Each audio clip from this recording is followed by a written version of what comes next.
Welcome to Dread Zone. Tonight, we delve into a tale never before told, a story crafted from imagination's darkest corners. This is the story of the 87 children at St. Mercy's Orphanage, where punishment rang louder than prayers.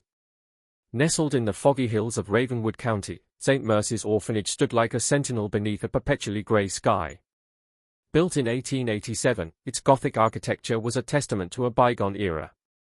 Tall spires reached toward heaven, gargoyles perched on the corners, their stone eyes forever watching the grounds below. The building itself was a contradiction, a place meant to shelter abandoned children, yet its appearance suggested anything but comfort. Locals rarely ventured near, claiming the air around St. Mercy's felt heavy, as if the building itself breathed in the fog and exhaled despair. The orphanage's history was as dark as its stone facade. Legend held that the land once belonged to a wealthy recluse named Bartholomew Mercy, a man whose fortune was rumored to come from unsavory dealings with entities better left unnamed. When Bartholomew died childless in 1885, his will stipulated that his estate be used to establish a home for orphan children, a surprising bequest from a man who had shown no previous interest in charity. Construction began immediately, with workers imported from outside the county after locals refused the job, claiming they heard whispers from the ground as they dug the foundation. For the first decade of its existence, St. Mercy's was run by a rotation of administrators, none staying longer than a year.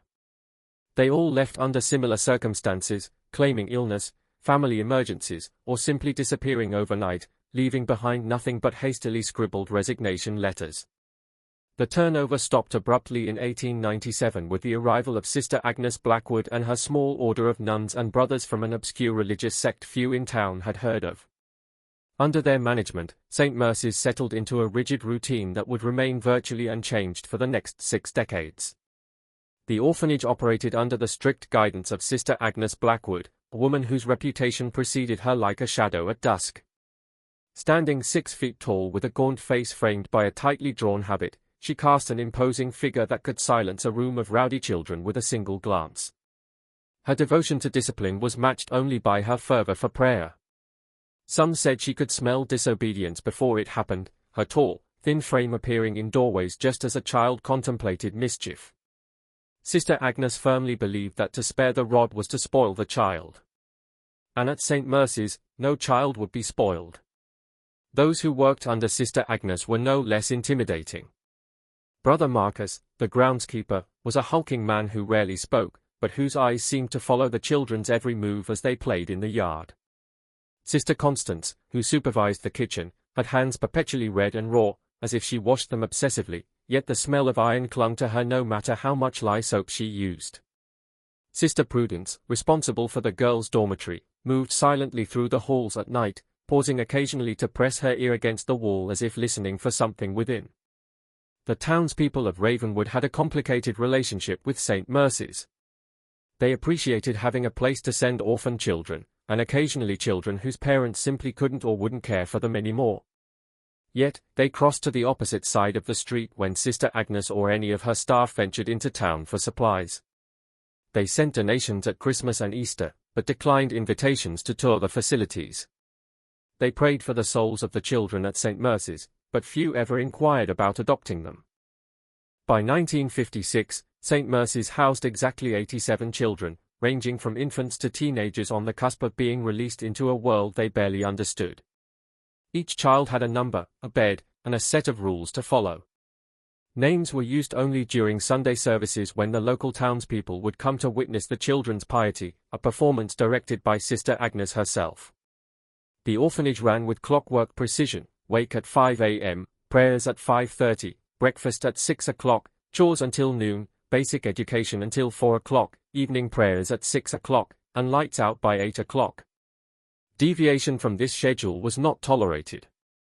The children's days were marked by silence and labor. During meals, they ate bland porridge and stale bread while listening to readings from religious texts chosen by Sister Agnes, texts that dwelled more on punishment than salvation, on obedience rather than love. During educational hours, they learned just enough reading and arithmetic to function as servants or manual laborers, which Sister Agnes deemed appropriate aspirations for children of their station. The rest of their education consisted of religious instruction heavily focused on sin, penitence, and the ever-present threat of eternal damnation. Most distressing of all was the system of discipline. Minor infractions, like speaking during meals or forgetting a prayer, resulted in missed meals or additional chores. More serious offenses, attempting to run away, questioning Sister Agnes's authority, or showing any form of defiance, earned a trip to the infamous reflection room on the 3rd floor. Children who returned from this room often did so with vacant eyes and subdued spirits. Some never returned at all, with Sister Agnes explaining their absence as either adoption, a rare occurrence indeed, or transfer to another institution for specialized care. Among these 87 children was a girl known as number 36, though she remembered her name was Eleanor. At 12 years old, she had spent 8 years at St. Mercy's, arriving after her parents died in what Sister Agnes would only describe as an act of divine judgment. Eleanor kept her name close, whispering it to herself each night before sleep claimed her, afraid that one day she might forget who she really was. She had a faint memory of her life before the orphanage, a small house with yellow curtains, a garden where butterflies danced among the flowers, and parents who spoke her name with love rather than as a designation. Eleanor had auburn hair that she wore in 2 neat braids, as required by Sister Prudence, who insisted that a girl's hair was her vanity and should be tightly controlled. Her eyes were a deep brown that appeared almost black in certain lights, and they missed nothing that happened within the walls of St. Mercy's. She was neither tall nor short for her age, neither exceptionally bright nor notably dull in her studies, the kind of child who could easily blend into the background, which suited her purposes perfectly. For Eleanor was different from the other children in subtle ways. She noticed things others missed, the way the floorboards in the east wing creaked in patterns that sounded almost like words, how the temperature would drop suddenly in certain hallways, even on summer days, and most disturbing of all, how some children who were taken to the reflection room for punishment returned changed, their eyes vacant, their spirits seemingly dimmed. The reflection room was on the 3rd floor at the end of a long corridor that none of the children dared to walk alone. Its heavy oak door was reinforced with iron bands, and the small window was covered from the inside, preventing curious eyes from peering in. Sister Agnes claimed it was a place for contemplation and repentance, where disobedient children could reflect on their sins in solitude, but the sounds that sometimes escaped from behind that door suggested otherwise, muffled chanting, occasional cries that might have been pain or ecstasy, and once, a sustained humming that made the corridor lights flicker and the air taste like metal. Eleanor had managed to avoid the reflection room thus far, keeping her head down and following rules meticulously. She observed that Sister Agnes seemed to select children for this punishment not just for misbehavior, but for certain qualities, children who asked too many questions, who showed unusual abilities or insights, who had vivid dreams they foolishly described at breakfast. Sister Agnes called these children special cases, who needed additional guidance, her thin lips curving into what might have been a smile if it hadn't been so cold. Eleanor's closest friend at St. Mercy's was a boy called number 42, who secretly told her his name was Thomas. At 14, Thomas had been at the orphanage even longer than Eleanor. He had arrived as a toddler and had no memories of life beyond St. Mercy's walls. He had sandy blonde hair kept short by Brother Marcus's monthly shearings, bright blue eyes that somehow maintained their spark despite years of oppression, and a natural curiosity that repeatedly landed him in trouble. He had a sharp mind and a sharper tongue, which frequently earned him trips to the reflection room. Each time he returned, Eleanor noticed he was quieter for days afterward, his usual wit subdued. But unlike some children who never seemed to recover their former selves, Thomas always bounced back, his resilience a mystery that Eleanor admired. Thomas and Eleanor's friendship had developed in stolen moments, whispered conversations during chores, notes passed under tables during lessons, and occasionally clandestine meetings in forgotten corners of the vast building. They had discovered that the supply closet near the library was rarely used and made an ideal meeting place when they needed to speak freely. It was there that Thomas had first confided his suspicions about the reflection room and Sister Agnes's true purpose at St. Mercy's. "There's something wrong with this place," he had told Eleanor during one such meeting, his voice barely audible even in the confined space of the closet. "Not just the way they treat us. It's more than that. I think Sister Agnes and the others are looking for something, or someone." Eleanor had dismissed his concerns initially, attributing them to the natural distrust any child would feel toward authority figures who treated them so harshly. But as the months passed, she began to notice patterns that supported Thomas's theory. Children who showed certain traits, intuition, sensitivity, vivid dreams, were more likely to be sent to the reflection room, and those who returned often lost precisely those qualities that had made them special. One evening in late October, as the first frost painted delicate patterns on the windows of the dormitory, Thomas slipped Eleanor a folded piece of paper during dinner. The dining hall was always silent except for the clinking of spoons against bowls and Sister Agnes's voice reading passages from Scripture. Passing notes was strictly forbidden, but Thomas had mastered the art of communication under the watchful eyes of the staff. Eleanor felt the paper press into her palm as Thomas reached past her for the salt, his face betraying nothing. Eleanor waited until lights out to unfold the paper under her thin blanket, using the moonlight that filtered through the high windows to read Thomas's messy handwriting. Something happens in the reflection room. I remembered more this time. They are not just punishing us. They are looking for someone special. Don't get taken there. Meet me tomorrow at the usual place during chore time. I found something in the library basement.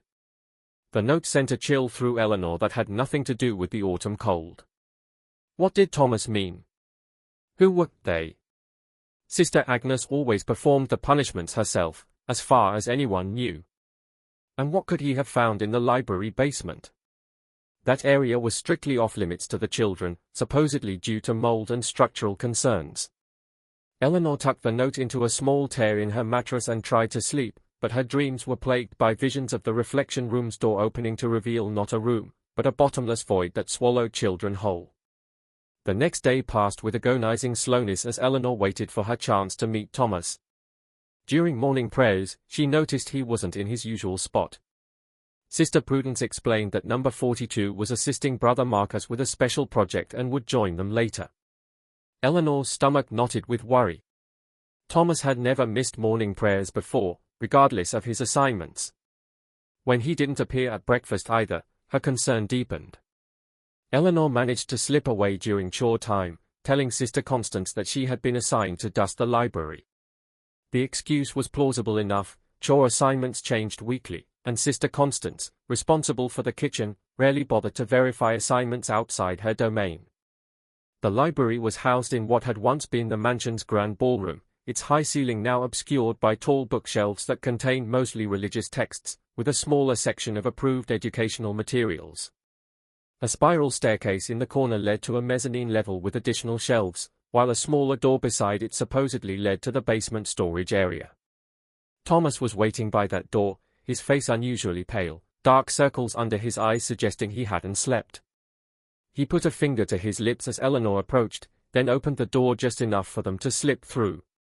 Beyond was a narrow staircase descending into darkness. Thomas produced a small candle stub and matches, contraband that would have earned him severe punishment if discovered. "Where did you get those?"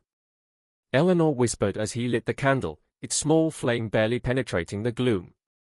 "Took them from Sister Agnes's office," Thomas replied, his voice tight with a mixture of fear and excitement. "I had to know what was down here.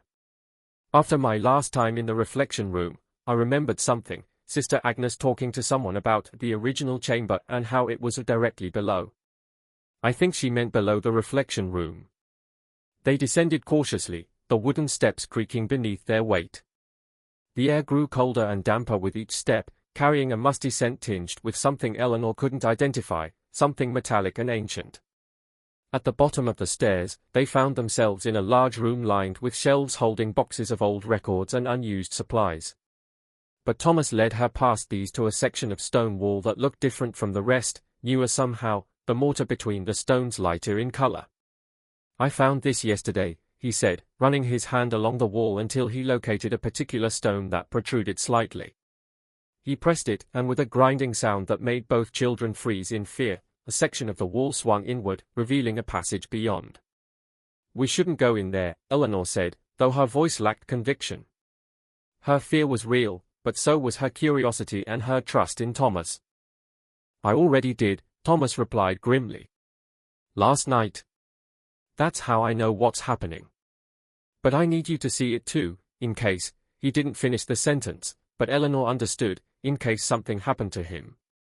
In case he became like the others who never returned from the reflection room. They entered the passage, which sloped gently upward and curved to the right. The walls were smooth stone here, much older than the orphanage above, with strange symbols carved at irregular intervals. Eleanor ran her fingers over one, a spiral with what looked like eyes embedded throughout its coils. "Don't touch them," Thomas warned. "I don't know what they do, but they made my fingers tingle." The passage ended at a small chamber containing nothing but a stone pedestal. On it lay an ancient book bound in what Eleanor hoped was not human skin, though its texture and color suggested otherwise. Thomas placed the candle on the pedestal and carefully opened the book to a marked page. "I can't read most of it. It's in Latin or something even older. But there are parts in English, added later, I think." He pointed to a paragraph of spidery handwriting. "This talks about the choosing kind of vessels and something called the Order of St. Mercy. I think that's who Sister Agnes and the others really are, not regular nuns and brothers at all." Eleanor scanned the text, her blood running cold as she deciphered phrases like suitable vessel, malleable minds, and the Great Crossing. One passage stood out clearly: the ideal vessel will be sensitive to the veil, yet strong enough to maintain integrity during the transition. Previous attempts have failed due to the fragility of the subjects' minds. "They're experimenting on us," she whispered, the horrible truth dawning. "The reflection room, it's where they test children to see if they are whatever this vessel is supposed to be." Thomas nodded grimly. "And I think they're getting closer to finding what they want. Sister Agnes has been bringing more children to the reflection room lately. And last week, I overheard her telling Brother Marcus that the signs are aligning and the time approaches." Before Eleanor could respond, they heard voices echoing from the passage behind them, Sister Agnes and someone else, their footsteps drawing closer. Thomas quickly closed the book and grabbed Eleanor's hand, pulling her toward a dark corner where a stack of crates provided minimal cover. "They must have noticed I was gone," he whispered, extinguishing the candle. "Whatever happens, don't let them take you to the reflection room. Promise me." Eleanor nodded, her heart pounding so loudly she was sure it would give them away. They crouched behind the crates as Sister Agnes entered the chamber, accompanied by Brother Marcus. The two adults carried oil lamps that illuminated the space far better than Thomas's candle had, revealing details Eleanor hadn't noticed before. The floor was inscribed with the same spiral symbol they had seen in the passage, and the ceiling curved into a dome painted with a mural of robed figures surrounding a central figure that appeared to be transforming into something inhuman. "Someone has been here," Sister Agnes said, running a skeletal finger along the pedestal where dust had been disturbed. "The book has been moved." "The children?" Brother Marcus asked, his deep voice rumbling in the small space. "Possibly. We'll need to accelerate our plans. The conjunction is only 3 nights away, and we must be prepared if the signs are correct." Sister Agnes opened the book, flipping through pages with practiced familiarity. The latest subject showed promise but ultimately failed like the others. "However, I've been observing number 36. She has the sensitivity we require, though she hides it well." Eleanor felt Thomas's grip on her hand tighten painfully at the mention of her designation. "The girl with the auburn hair," Brother Marcus sounded skeptical. "She seems unremarkable." "That's precisely why she has avoided our notice until now," Sister Agnes replied. "She's clever, that one. Watches everything but reveals nothing. But I've seen how she reacts to the cold spots, how she pauses when passing certain symbols as if hearing them speak. And she's been asking questions about the children who don't return." Brother Marcus grunted. "Then perhaps she should join them." "Not yet. We need to prepare her properly. Tonight, I think, after the others are asleep, we'll bring her to the reflection room and begin the preliminary assessment." The two adults continued their discussion as they examined the book and the chamber, but eventually departed, taking their lamps and leaving Eleanor and Thomas in complete darkness. They waited several minutes after the footsteps faded before daring to move. "We have to get out of here," Thomas whispered, fumbling for Eleanor's hand again. "They're planning to take you tonight." "But where can we go?" Eleanor asked as they carefully made their way back through the passage. "The orphanage is locked at night, and even if we could escape, the town is 5 miles away through the woods." "I don't know yet," Thomas admitted. But we have to try something. Maybe we could hide in the old groundskeeper's shed until morning, then try to reach town during the day. They emerged from the passage and closed the hidden door, then crept up the stairs back to the library. As they reached the top, Eleanor froze at the sound of a familiar voice. Sister Prudence was in the library, speaking to someone in hushed tones. The children ducked behind a bookshelf, peering through gaps between books to see Sister Prudence conversing with a man Eleanor didn't recognize, a visitor dressed in a fine suit rather than religious garments. "All is prepared for tonight," Sister Prudence was saying. "The others will gather at midnight. Will you be joining the ceremony?" The man shook his head. "I'm merely an observer, as always. The funding I provide allows your order to continue its work, but I prefer to maintain a certain distance from the actual proceedings." "As you wish," Sister Prudence replied, though her tone suggested disapproval. "The car will take you back to town now and return for you tomorrow afternoon. Sister Agnes expects the process to be completed by dawn." After the man and Sister Prudence left, Thomas turned to Eleanor with wide eyes. "They have someone from town involved.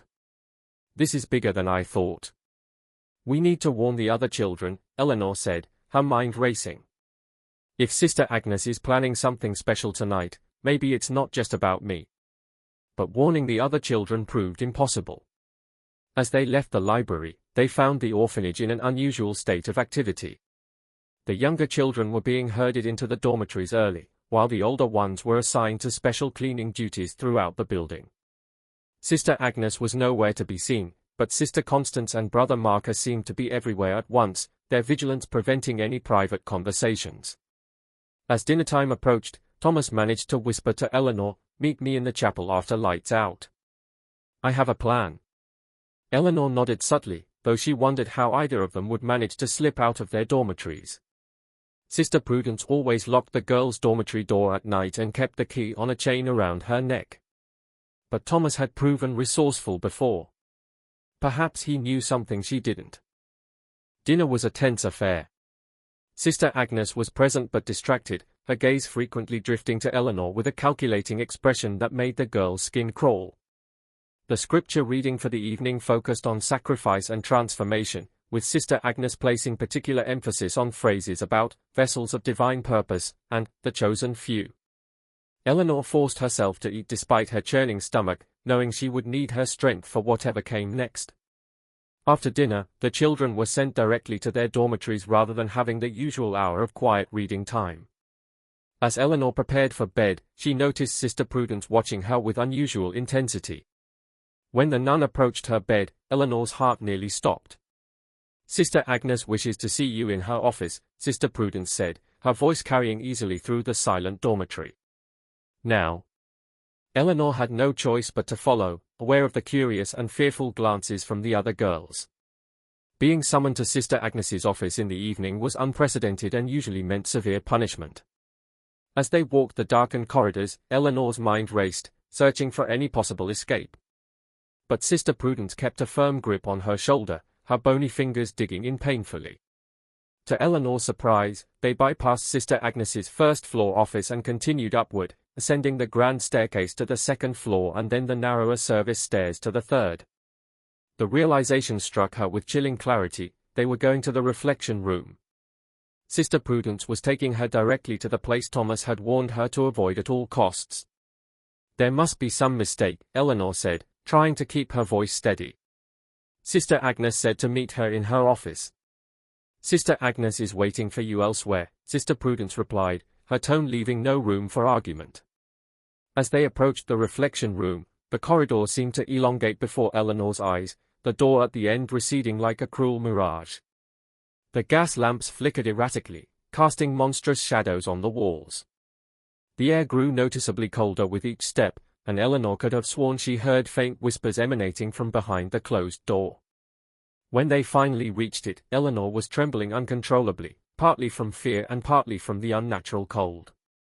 Sister Prudence produced a key, not the iron one Sister Agnes typically used, but a smaller silver one that gleamed in the dim light. As she inserted it into the lock, Eleanor made a desperate decision. With a sudden movement that caught the nun off guard, Eleanor shoved Sister Prudence against the wall and bolted back down the corridor. She heard the outraged cry behind her but didn't look back, focusing only on reaching the stairs before Sister Prudence could raise the alarm. Her bare feet made little noise on the carpet runner, giving her a momentary advantage. Eleanor reached the stairwell and descended rapidly, taking the steps 2 at a time, her heart pounding in her ears. Where could she go? The main doors would be locked, the windows barred. The only possibility was to find Thomas. Perhaps together they could hide somewhere until they figured out a better plan. She made it to the second-floor landing before hearing multiple sets of footsteps coming up from below. Voices carried in the stairwell, Brother Marcus and Sister Constance responding to Sister Prudence's call for help. Eleanor was trapped between pursuers above and below. In desperation, she slipped through the door to the second floor and ran toward the library. If she could reach the hidden passage Thomas had shown her, perhaps she could hide there until the search died down. The corridors were eerily silent and dim, most of the gas lamps turned to their lowest setting for the night. Eleanor moved as quietly as possible, pressing herself against the wall whenever she passed an intersection, listening for pursuers. She heard distant voices calling her designation, number 36. But they seemed to be searching the dormitory wing rather than the academic section where the library was located. She reached the library door and found it unlocked, unusual for this time of night, but perhaps a stroke of luck. Inside, the vast room was pitch dark except for faint moonlight filtering through the high windows. Eleanor navigated by memory, weaving between towering bookshelves toward the spiral staircase that would take her to the basement door.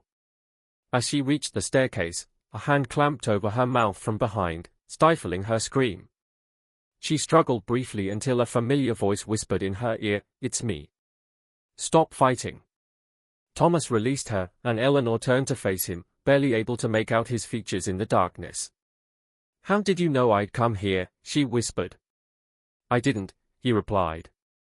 "I was trying to get to your dormitory to warn you. Sister Agnes had Brother Marcus take me to the reflection room this afternoon, but I managed to escape when he was called away to deal with some crisis in the kitchen. I've been hiding here since then." "We need to hide," Eleanor said urgently. "They are looking for me everywhere." "Not hide, escape," Thomas corrected her. "I found something else when I was down in that chamber earlier. There's another passage that leads outside the orphanage grounds. I think it was an escape route for whoever built this place originally." Hope flared in Eleanor's chest. "Can we use it?" "I think so, but we need to hurry. They are planning something big tonight, something to do with the conjunction Sister Agnes mentioned. I heard them talking about preparing the vessel, and I think they mean you." They descended the spiral staircase and slipped through the door to the basement. Thomas produced his contraband candle and matches again, lighting their way through the storage room to the false wall. As they approached, Eleanor froze. Voices echoed from behind the hidden door, suggesting the chamber beyond was occupied. "We'll have to wait," Thomas whispered, extinguishing the candle quickly. They crouched behind a stack of crates, listening to the muffled sounds from beyond the wall. After what seemed like an eternity, the hidden door swung open, spilling amber light into the storage room. Eleanor and Thomas pressed themselves deeper into the shadows as two figures emerged, Sister Agnes and a man in elaborate robes that Eleanor had never seen before.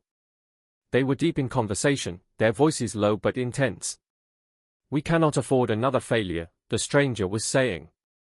"The alignment occurs only once every 67 years. If we miss this opportunity, our order may not survive to see the next." "I understand the urgency," Sister Agnes replied. "But we must be certain. The girl shows all the signs of being an ideal vessel, but rushing the preparation could result in another destroyed subject. Better to wait until—" "There is no waiting, Agnes," the man cut her off sharply. "The elders have spoken. The ritual begins at midnight with or without your preferred vessel. If the girl cannot be found in time, we will use the boy instead. He has shown remarkable resilience during testing." Eleanor felt Thomas tense beside her. The man was talking about him. "Thomas lacks the sensitivity that Eleanor possesses," Sister Agnes argued. "His mind resists the crossing. She, on the other hand, is naturally attuned to the veil." "Then find her," the man said coldly. "You have less than 2 hours. I will begin preparing the chamber. The two adults climbed the stairs to the library, their footsteps fading. When they were gone, Thomas exhaled shakily. They're going to perform whatever this ritual is tonight, he whispered. And they'll use one of us as this vessel they keep talking about. What do they mean by crossing? Eleanor asked. Crossing to where? I don't know exactly, Thomas admitted. But based on what I've read in that book and what I've overheard, I think they're trying to bring something through from somewhere else, something that isn't supposed to be here. They waited several minutes to ensure Sister Agnes and the stranger were truly gone, then approached the hidden door. Thomas pressed the protruding stone, and the wall swung inward silently. Instead of entering the chamber with the pedestal, however, he led Eleanor to the right, where a narrow offshoot of the main passage curved away into darkness. This way, he whispered. I followed it earlier until I reached a grate that opens to the outside. It's not far. The side passage was even narrower than the main one, forcing them to proceed in single file, their shoulders occasionally brushing against the damp stone walls. The air grew fresher as they advanced, suggesting they were indeed approaching an exit. After several minutes of careful progress, they reached what appeared to be a dead end until Thomas pointed out the iron grate set into the ceiling, barely visible in the dim light cast by his candle. It leads out to the woods behind the orphanage, he explained. But it's rusted shut. I couldn't move it earlier. Eleanor examined the grate. It was about 3 feet square, secured by an ancient-looking lock that had nearly disintegrated with age and exposure to the elements. Maybe together we can break it, she suggested. They positioned themselves beneath the grate, using a small ledge in the wall as a foothold to reach up. On Thomas's count, they pushed upward simultaneously. The grate groaned but didn't budge. They tried again, putting all their strength into it. This time there was a brittle snap as one of the hinges gave way, allowing the grate to tilt upward on the remaining hinge. One more, Thomas gasped, his arms trembling with effort. Their third attempt broke the second hinge, and the grate fell away entirely, landing somewhere above with a muffled thud. Cool night air rushed down into the passage, carrying the scent of pine needles and damp earth. Thomas boosted Eleanor up first, then pulled himself through the opening after her. They emerged in a small clearing surrounded by dense pine forest. The orphanage was visible through the trees, its Gothic silhouettes dark against the night sky. Lights burned in many windows, suggesting the search for Eleanor was still underway. In the eastern wing on the third floor, a particular window glowed with an unnatural bluish light. The reflection room, Eleanor realized with a shudder. We need to get to town, Thomas said, orienting himself by the position of the orphanage. It's about 5 miles that way through the forest. What if they come after us? Eleanor asked, glancing back at the orphanage with apprehension. They'll realize we're gone soon. They'll search the building first, Thomas reasoned. By the time they think to look outside, we'll have a good head start. And they'll expect us to take the road. No one knows about this passage. They set off through the woods, moving as quickly as they dared in the darkness. The moon provided just enough light to navigate between the trees, though roots and underbrush still posed hazards. Eleanor's thin nightgown offered little protection against the October chill or the scratching branches, but fear and determination kept her moving forward. After about an hour of steady progress, they paused to rest in a small clearing. Thomas climbed a tall pine to get his bearings, reporting that he could see lights in the distance that might be the town.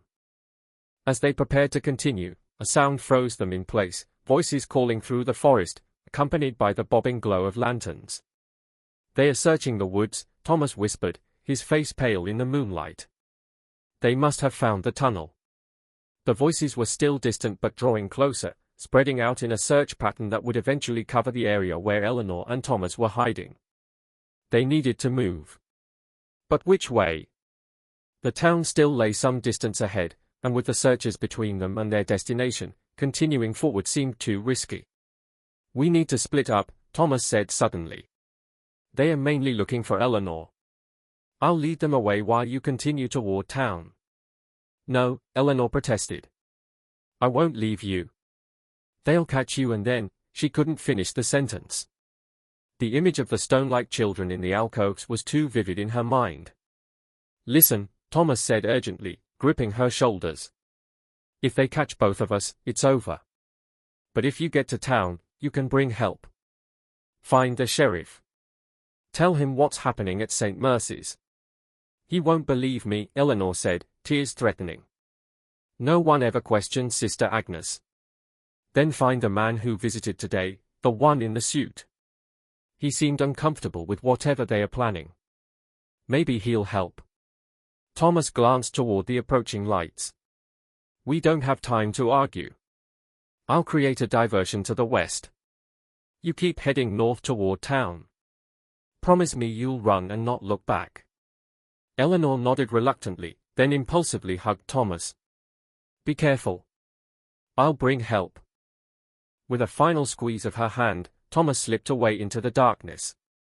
Eleanor watched him go, then turned northward and continued her journey, moving as quietly as possible. Behind her, she soon heard Thomas deliberately making noise, breaking branches, calling out as if to an imaginary companion, drawing the attention of the searchers away from her direction. The trick worked.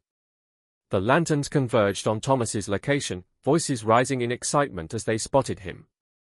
Eleanor increased her pace, putting as much distance as possible between herself and the pursuit.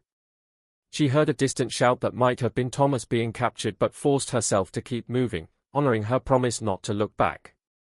The forest eventually began to thin, giving way to scattered farmland on the outskirts of Ravenwood. Eleanor could see proper houses now with warm lights in windows that promised safety and normality. But which door should she knock on? Who would believe a half-frozen orphan girl in a nightgown telling wild tales about secret rituals and stone children? As she hesitated at the edge of town, a clock tower began to toll the hour, 11 chimes that reminded Eleanor of how little time remained before midnight, when the mysterious ritual was set to begin. She had to find help quickly if there was any hope of saving Thomas. The town of Ravenwood was small but prosperous, its main street lined with well-maintained shops and homes. At this late hour, most buildings were dark, but light still spilled from the windows of what appeared to be a tavern and, further down, from a stately brick building that might be a town hall or courthouse. Eleanor decided on the tavern first. There would be people there who might help, or at least tell her where to find the sheriff. She approached the establishment cautiously, suddenly aware of her disheveled appearance and the suspicion it might arouse. Before she could reach the door, it swung open, disgorging a group of loud, laughing men who fell silent at the sight of her. "Good Lord, child, what happened to you?" one of them asked, taking in her torn nightgown and scratched limbs. "I need help," Eleanor said, her voice cracking. "Please, I need to find the sheriff. Children are in danger at St. Mercy's Orphanage." The men exchanged glances, their expressions ranging from concern to skepticism. "St. Mercy's, you say?" an older man with a silver mustache asked. "You one of the orphans there?" Eleanor nodded. "Please, there's no time. Something terrible is happening tonight. Harold, go fetch Sheriff Wilson," the mustache man instructed one of his companions. "The rest of you, back inside. Let's get this child warm and hear what she has to say." They ushered Eleanor into the tavern's warmth, where a motherly woman who introduced herself as Mrs. Finch wrapped her in a blanket and pressed a mug of hot cider into her trembling hands. The tavern patrons gathered around, their earlier revelry forgotten as they waited for her to speak. "Start from the beginning, child," Mrs. Finch encouraged gently. "Tell us your name." "Eleanor," she said, the sound of her own name giving her courage. "I'm number 36 at St. Mercy's, but my real name is Eleanor." The tavern door opened, admitting a tall man wearing a sheriff's badge and a concerned expression. "I'm Sheriff Wilson," he announced. "Harold says there's trouble at the orphanage." Eleanor took a deep breath and told her story as concisely as possible, the strange behavior of Sister Agnes and her staff, the reflection room where children were changed or disappeared entirely, the hidden passage leading to the ancient chamber, and the ritual planned for midnight involving either her or Thomas as a vessel for something trying to cross over from somewhere else. As she spoke, she saw the disbelief growing in the adults' faces. The story sounded fantastical, even to her own ears, despite having lived it. When she finished, there was an uncomfortable silence. "That's quite a tale," Sheriff Wilson said finally, his tone gentle but skeptical. I understand you're frightened. But it's true, Eleanor insisted, desperation mounting. Thomas is still there. They've captured him by now. They're going to use him in their ritual if we don't stop them. The sheriff exchanged glances with the other adults. Sister Agnes runs a strict orphanage, but she's a respected member of the community. These accusations of, what? Witchcraft? Secret cults? That's hard to believe. What about the man in the suit? Eleanor asked, remembering Thomas's suggestion. He visited today. He funds the orphanage but seemed uncomfortable with what they are doing. He might help us. The mustache man cleared his throat. She might be referring to Mr. Hargrove, the banker. He's on the board that oversees St. Mercy's funding. Sheriff Wilson considered this. All right. Where does Mr. Hargrove live? He asked the room at large. The big house on Maple Street, someone offered. The one with the iron fence. The sheriff turned back to Eleanor. I'll tell you what, we'll go speak with Mr. Hargrove. See if he can corroborate any part of your story. If he has concerns about what's happening at St. Mercy's, we'll investigate further. Eleanor glanced at the clock on the tavern wall, nearly 11:30.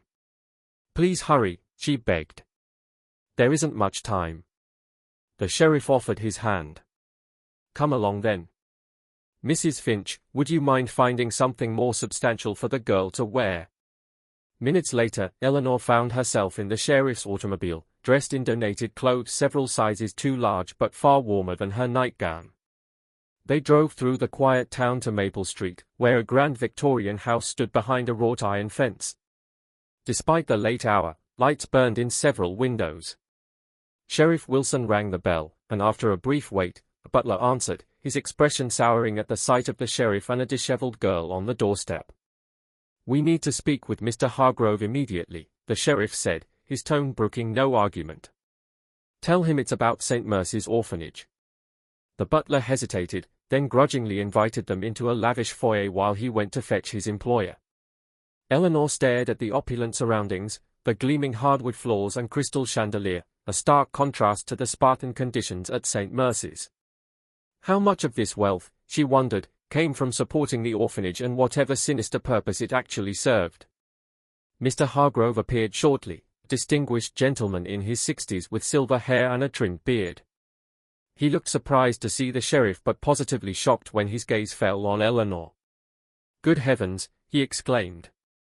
You're one of the children from St. Mercy's, number 36, if I'm not mistaken. Eleanor was equally surprised that he knew her designation. You know who I am. I visit the orphanage regularly as part of my duties on the board, Mr. Hargrove explained, though his expression had grown guarded. Sheriff, what is this about? Why is this child here instead of at St. Mercy's? Sheriff Wilson nodded to Eleanor.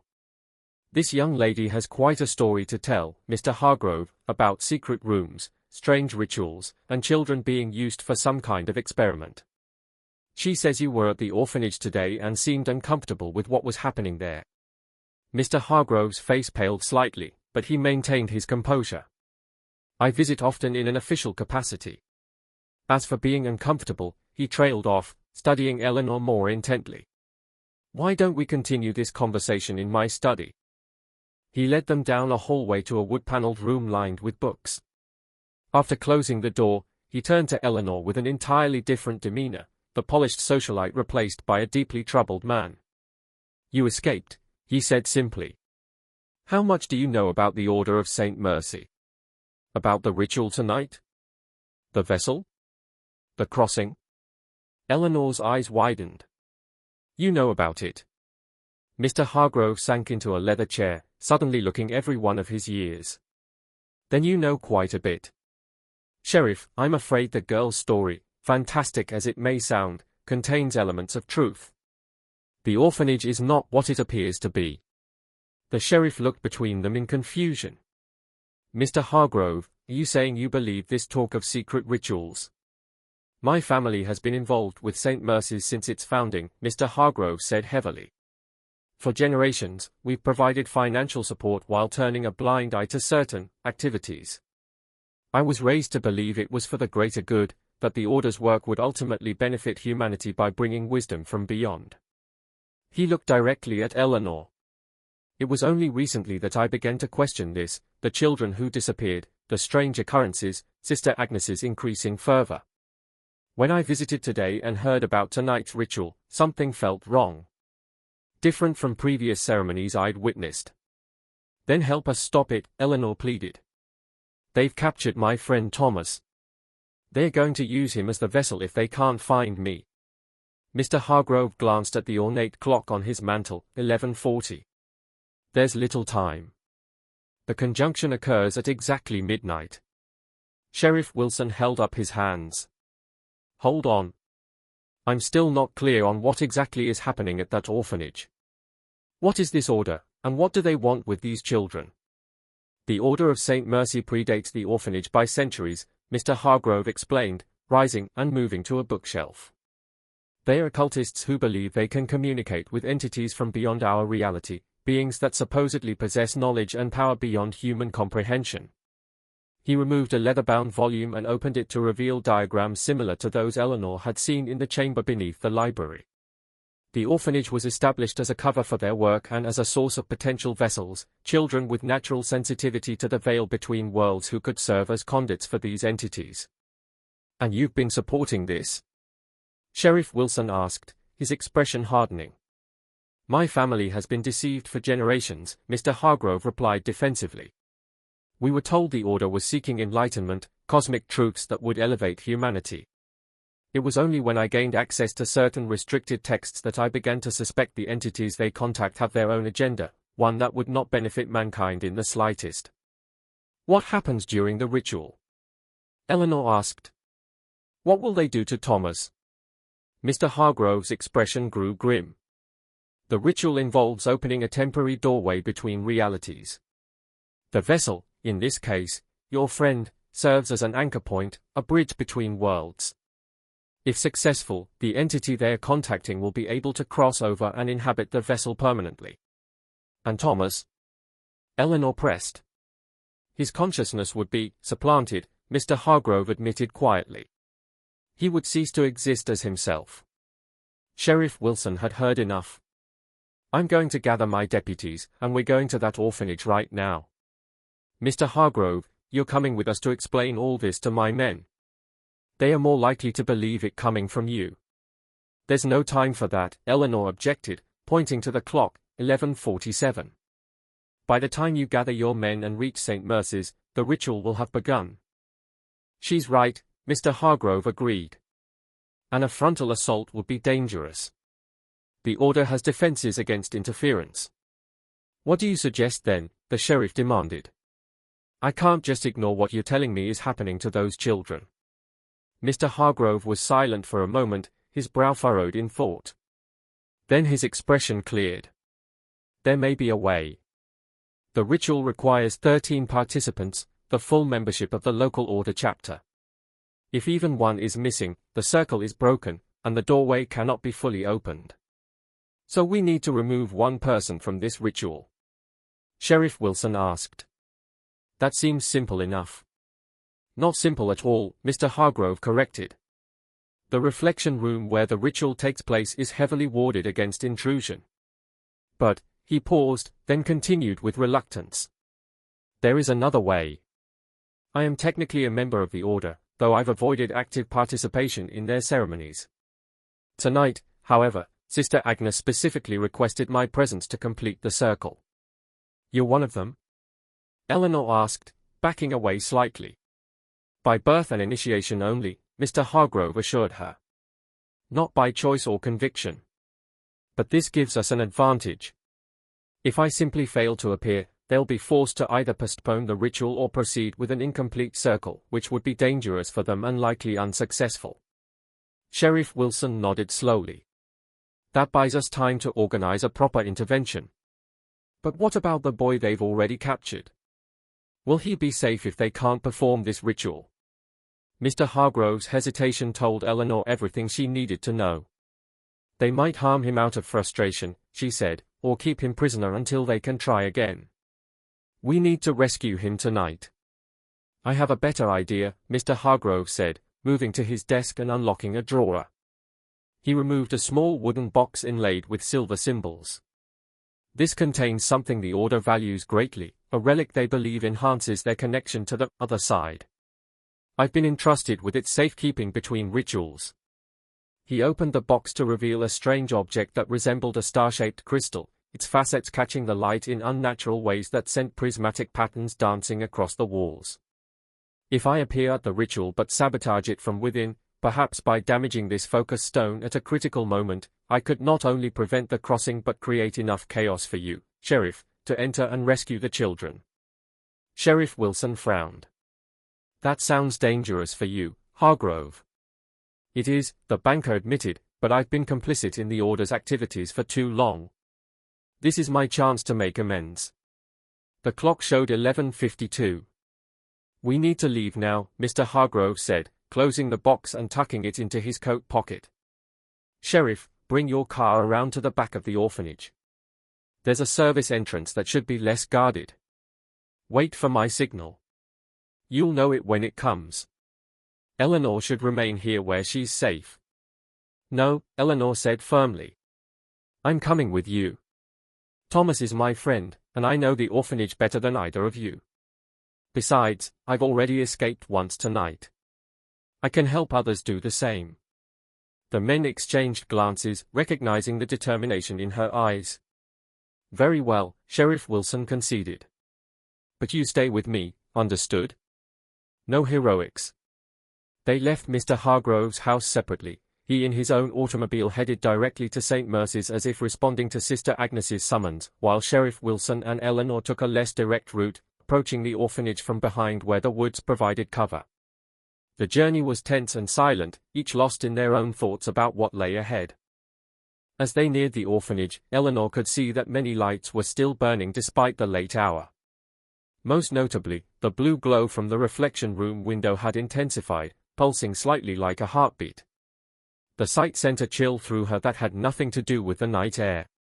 There's the service entrance, she whispered, pointing to a modest door on the ground floor partially obscured by overgrown shrubbery.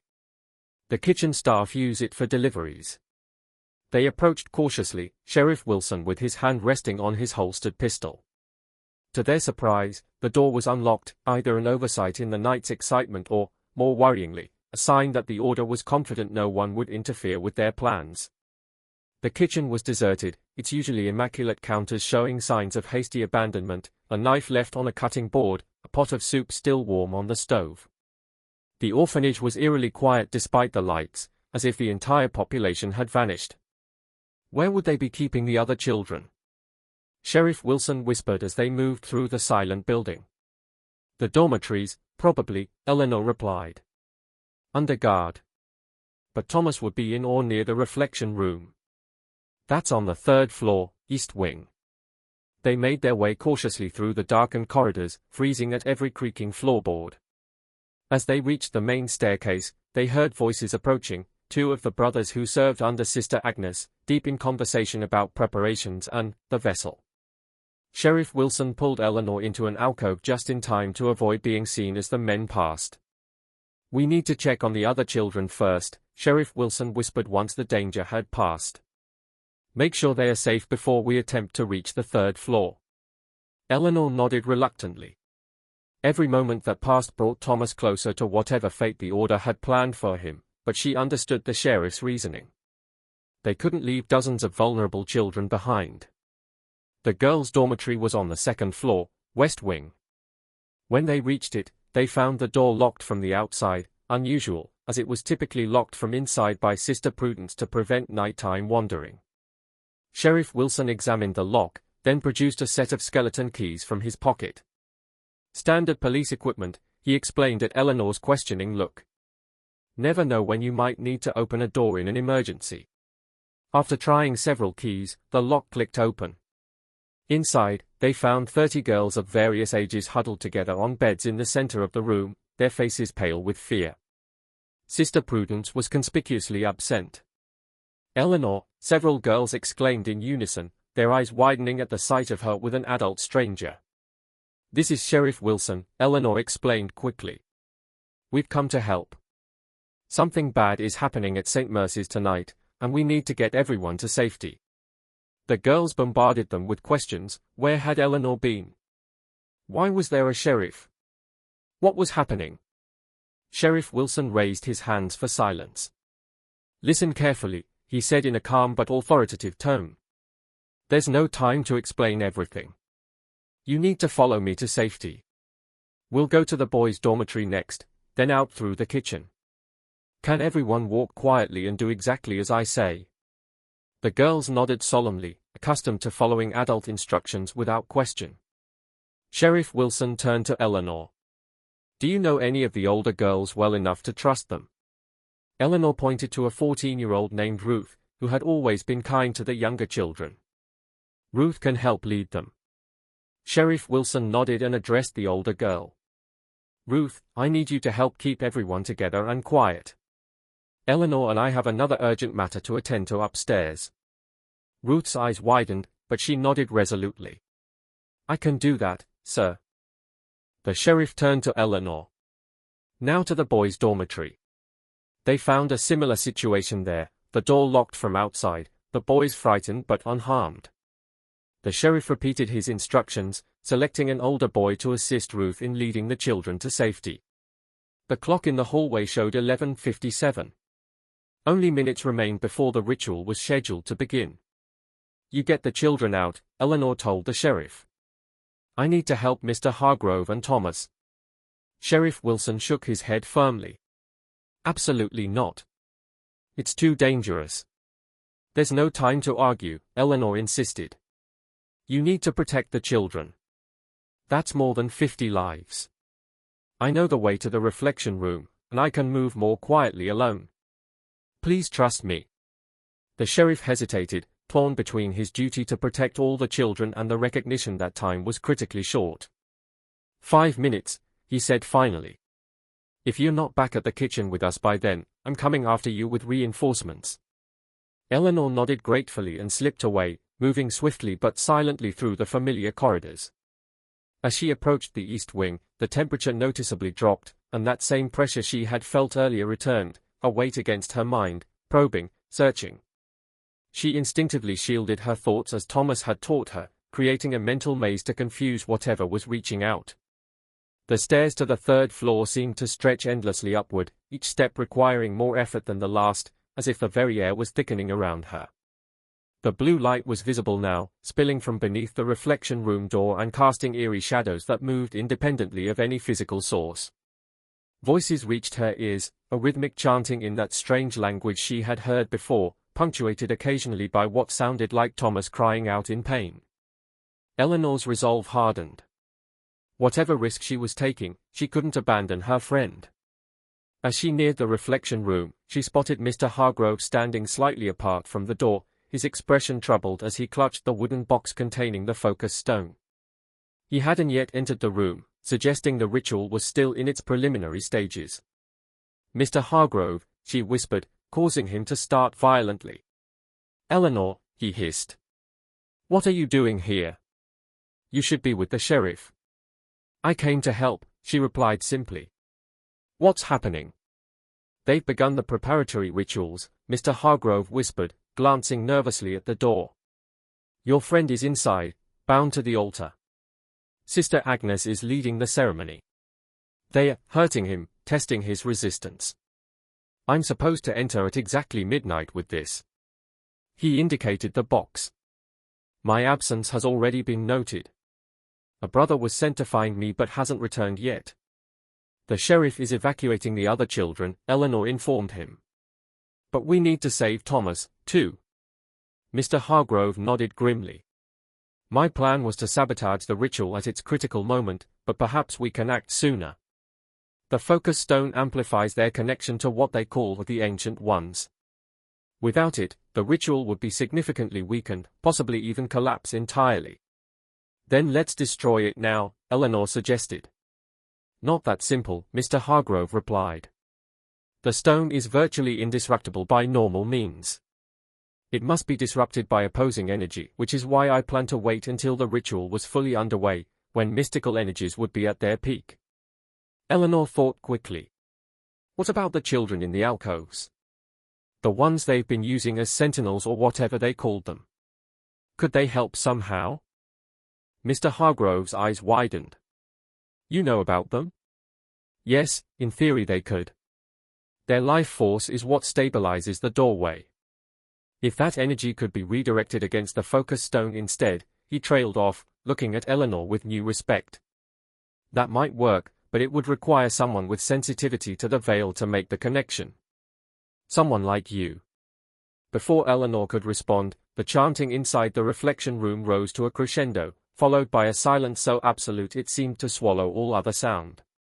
Then came Sister Agnes's voice, clear and commanding, "Bring forth the focus stone. The hour is upon us." Mr. Hargrove clutched the box tighter. "It's time. I must go in." "I'm coming with you," Eleanor said, her tone leaving no room for argument. "That would be suicide," he protested. "The moment Sister Agnes sees you, she'll know something is wrong." "Not if you present me as a better alternative to Thomas," Eleanor countered. "Tell her you found me trying to escape and recognized my potential as a vessel. She already believes I'm more suitable than Thomas. You heard her say so yourself in the chamber beneath the library." Mr. Hargrove hesitated, then nodded reluctantly. "It might work. But once we're inside, follow my lead exactly.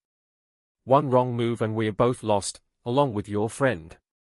He gripped Eleanor's arm as if he were a captor, then knocked on the reflection room door. After a moment, it swung open to reveal Brother Marcus, his massive frame nearly filling the doorway. His eyes narrowed at the sight of Eleanor. "What is the meaning of this, Hargrove?" he demanded. "You're late." "And the girl?" "I found her attempting to flee through the woods," Mr. Hargrove interrupted smoothly. "When I recognized her as number 36, the very vessel Sister Agnes has been seeking, I thought it prudent to bring her directly here rather than waste time alerting the search parties." Brother Marcus's suspicious expression gave way to one of grudging approval.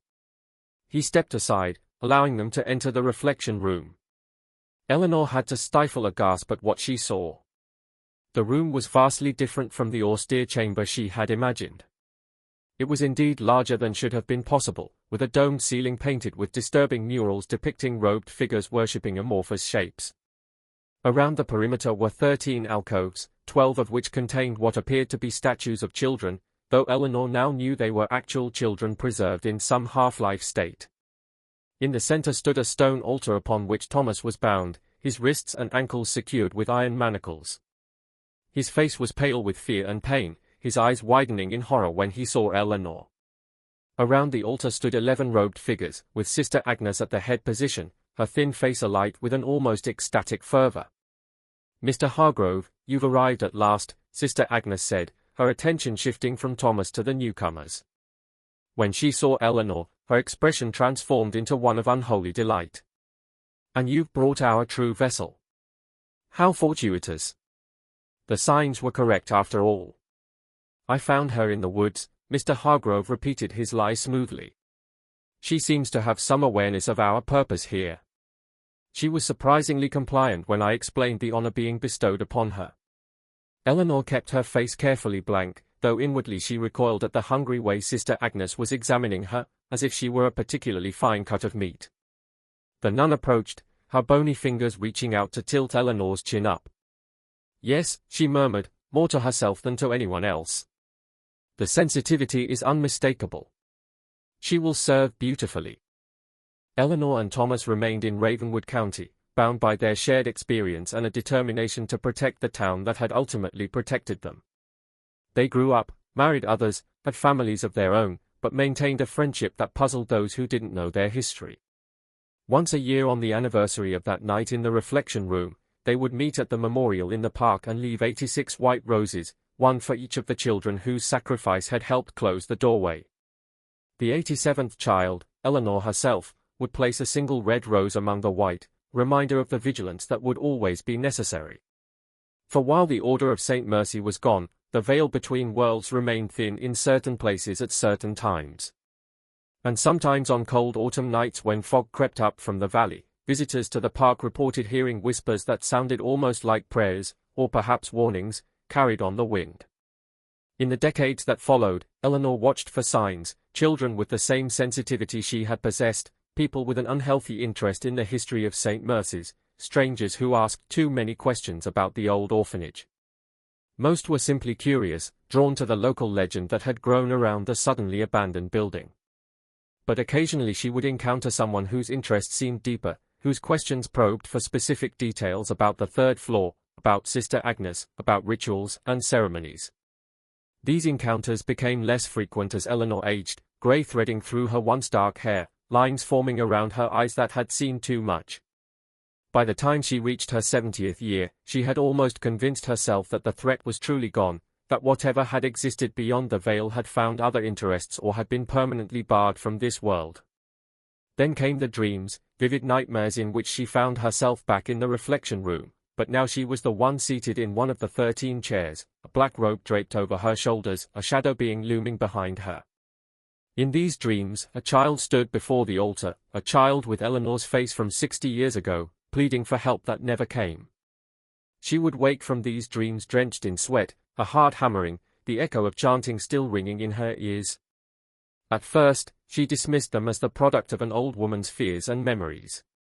But when Thomas called to say he was having the same dreams, Eleanor knew something had changed. They met at the memorial stone, now weathered by decades of rain and snow. Thomas looked older than his 82 years, his once strong frame stooped, his hands trembling slightly as he placed his roses among those Eleanor had already laid. "It's starting again," he said without preamble. "I can feel it, can't you?" Eleanor nodded reluctantly. For weeks now, she had been sensing a familiar pressure at the edges of her perception, the same awareness of being watched, the same cold spots appearing in unexpected places, the same whispers just below the threshold of hearing. "But how?" she asked.